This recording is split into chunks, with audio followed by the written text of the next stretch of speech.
Hello, everyone. Thank you very much, Ahmed Zahedi, for inviting me today. Thank you all so very much for coming. Apologies to Dr. Professor. We will take the Latin term. I'm with Tangram Terra. We use the Latin phrases rather than the Greek Gaia. And thank you, of course, to Beshmahandis Rashad. My presentation now will perhaps be the shortest of the afternoon, and I'll be gone in 60 seconds. Thank you very much. So, from traditional desert urbanism to the climatic responsive design solutions of today. Deserts are defined as areas with total annual precipitation of below 25 centimeters per year. And the areas where moisture deficit, they lose more moisture through evaporation than they gain through precipitation. And they're not just made up of sand. As you can see from the world map, 33% of the Earth's surface is desert area. Some of it is the hot sand deserts that we know and love here in the UAE. Some of it's made up completely of rocks, like the deserts of Mexico. And some deserts are extremely cold, like the Gobi Desert in Asia.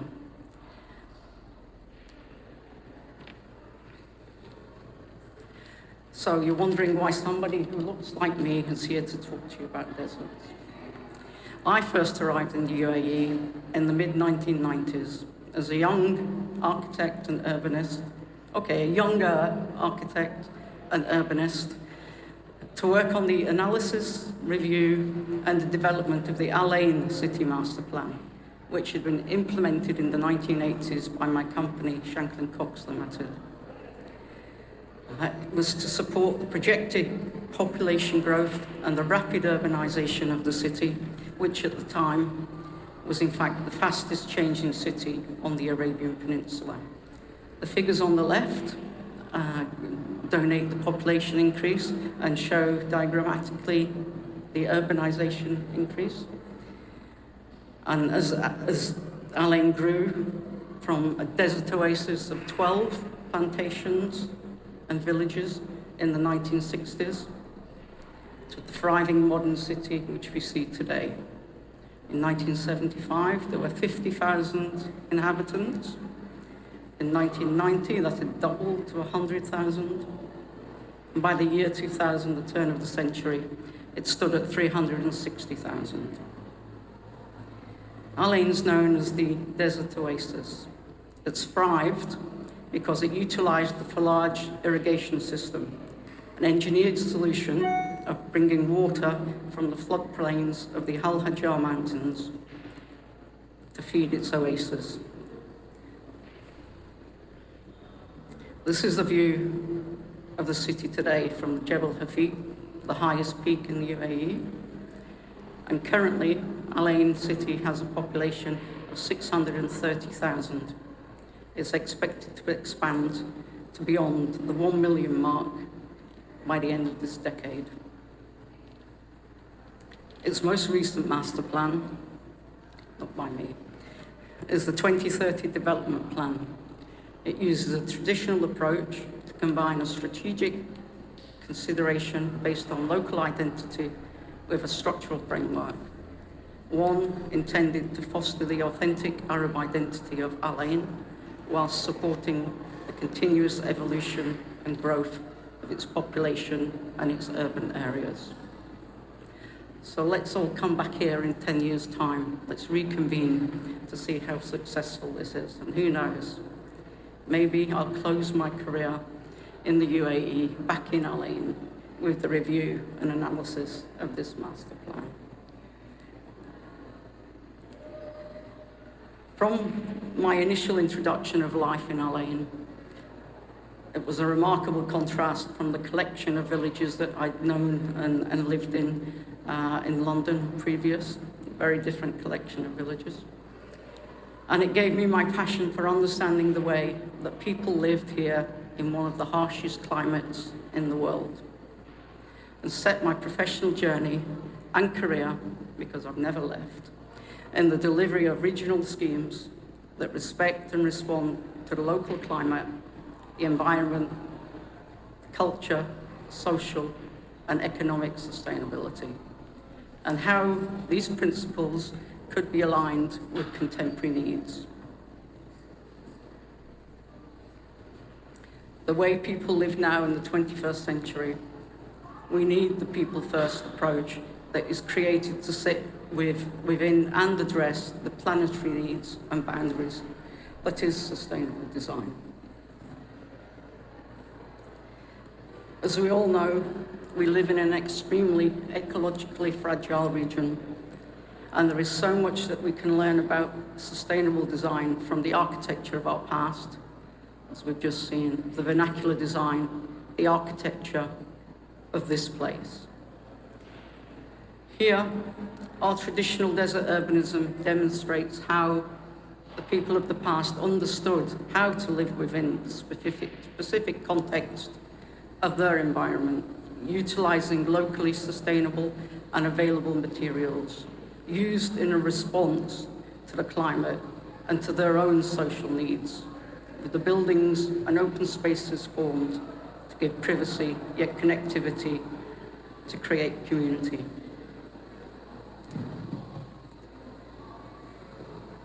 Creating an urbanization that was human-centric and walkable, giving us streets that were habitable and active, and where the buildings created the edges to the public realm.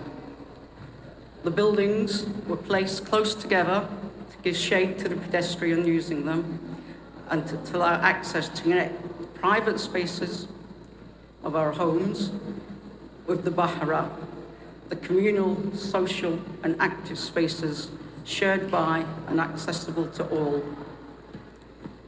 Clusters of these formed the Farij, the neighbourhood that was vibrant and responsive to climatic, cultural and local needs.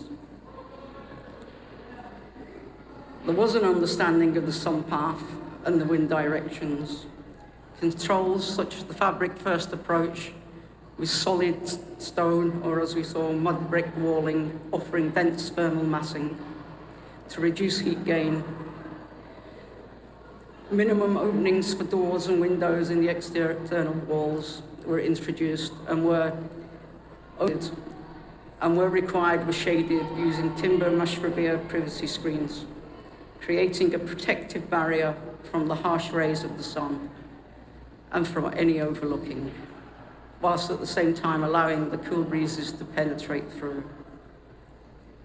This, again, reduces the heat gain into the interior spaces, which is supplemented by the Bagdir, the introduction of wind catchers. The towers that, as we saw, soar above the roof lines with internal fins orientated to capture and draw in the cooling shoreline breezes and protect from the sand particles carried by the hotter desert-borne winds that circulate and move around the Farij, creating a natural but gel cooling system. With the whole of this creating a unique microclimate to provide year-long comfort levels through passive, traditional and sustainable designs. When my time in Al Ain came to an end, though I do still visit often, I was fortunate to move directly to Sharjah, and I became the project architect of the Sharjah Art Museum, which opened 26 years ago last month.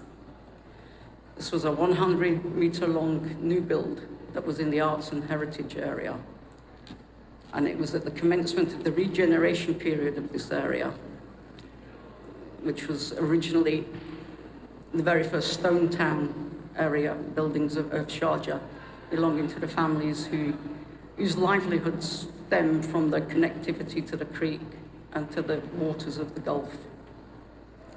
Here's a diagram of the arts area. On the left-hand side, up at the right-hand corner, there's the art gallery, and its 100-metre long glory. To the left-hand side, here is the area known as the heart of Sharjah, and the buildings around the art art gallery were known as the Art and Heritage Area, certainly during that period. Central, we have the Al Hisn Fort, which was the very, very first stone-built fortification in Sharjah. It was built in 1820 by the ruling Al-Qasimi family and fortified with rock, coral, and adobe, and mud brick, which is just inland, as we saw from the creek.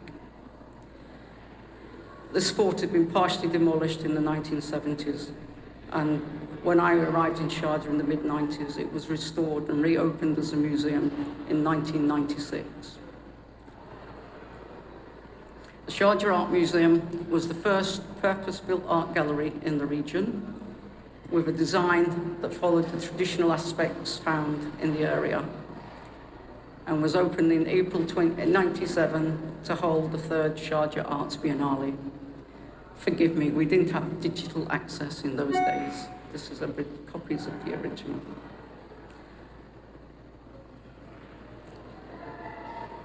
You can see the outline of the art gallery from the shoreline of the creek. That's the street view, the 1990 street view, 1997 street view, the entrance to the art gallery.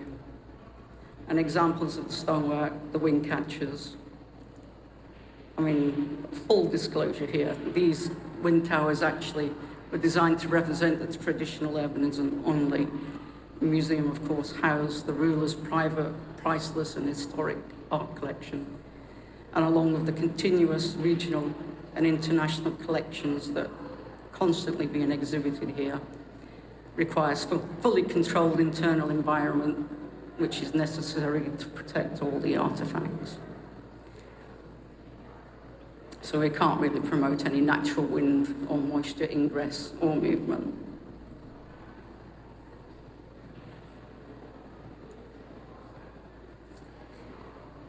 This is an example of the traditional sikas around the adjacent area and the shading they bring. The art gallery is at the far top left of the building there, of the photos there. Similar to what we saw in Deira.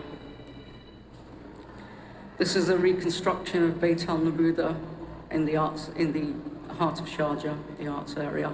Originally, this was built in 1845 by the Al-Shamsi family, pearl traders whose livelihood came from the creek and the waters of the Gulf, and is now a museum preserved to show how they would have lived.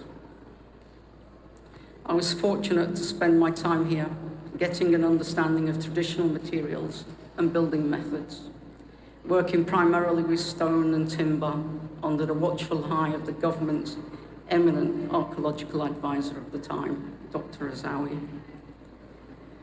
Typically sourced coral stone, date palm trees were used, as was teak, which was imported from India by the richer families, and typically formed the entrance doors which were carved to each of the individual dwellings, often carved with patterning which signified and identified which of the families lived behind those doors. When we were completing the art gallery, it was the only new build in the area. Everything else was 150 years old than it. When we were coming to the handover date, it stood out, its newness and its shininess. Dr. Azawi, of course, didn't really take to this. It wasn't a favourable opinion of his. So, communicating primarily through sign language and the language of architecture, I went and asked the contractors to kindly lower our newly carved, handmade teak entrance doors, lower them into the creek for a few weeks to help them with the aging process. Well, I'm sure that's what he suggested to me anyway. He only spoke Arabic and I only speak English. So. Today, the area has been well preserved and conserved. It's now known as the heart of Sharjah. Here, this is the Beit al-Nabuda. Sadly, though, none of the traditional original usage, the residential use of the origins are maintained, and it's generally a preserved area which is used for museums, for hotels, for offices, art foundations, etc. As today's families of today have moved away from the heart and from the location that connected them to their past, the shoreline of the creek. And so as an architect and an urbanist, I've lived here and worked in the UAE for almost 30 years. During a generation when whole modern cities really have risen from the desert. I'm so grateful for those initial formative years that shaped my experience and understanding of local desert urbanism, of traditional building techniques, and of the Emirati people, that perhaps hasn't afforded to so many that have followed me and have come to work and live here since. As Rashad showed us, there are instances of individual designers reflecting on traditional principles of climatic responsive designs in the new buildings that have gone up since. Examples of Masdar by Foster's, the Al Baha Towers in Abu Dhabi, utilising the principles of the Mashrabiya, and of course Jean Nouvel's work at the Louvre in Abu Dhabi, very modern examples. And again, One Central by Hopkins here, just by the Trade Centre. One of the few new developments, urban developments that have attempted to recreate this traditional Farij with massing, shading, public-private connections, courtyard-inducing microclimate, walkable communities or neighbourhoods.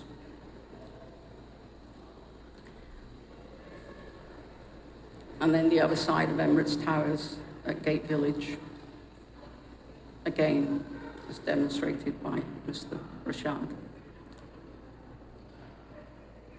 And in a further comparison, Doha, Musharraf,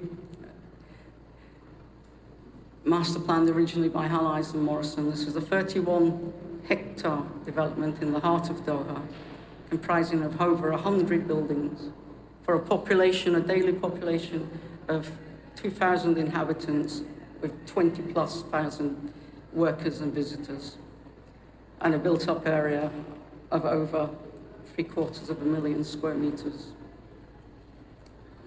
Again, utilizing the traditional courtyard house principles,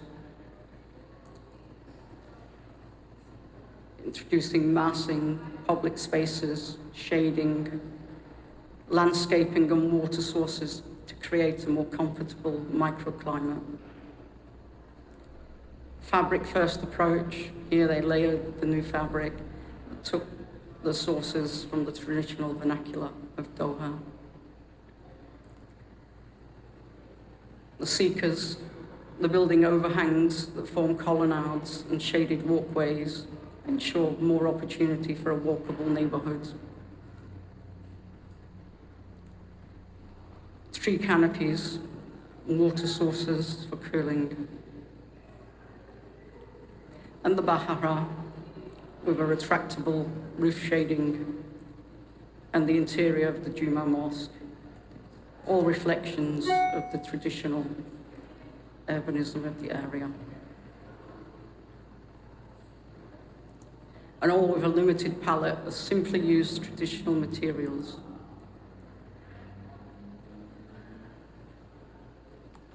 Centuries of knowledge and understanding of how to thrive with and within our natural environment seems to have become waylaid over the last few generations. Today, these understandings and practices show signs of being recaptured and reintroduced after perhaps a generation or so of misaligned ideas and new practices. We're now reinterpreting to create a new wave of desert urbanism that responds to a more contemporary urban scale and way of living, bringing a new reconnection with the tradition and a greater respect maybe for the context, the history, the identity, the culture, and the place in which we as designers are practicing. Hopefully, we're now moving forwards with a better understanding of how we need to learn from the past and to ensure that all of our futures are sustainable ones. Thank you very much.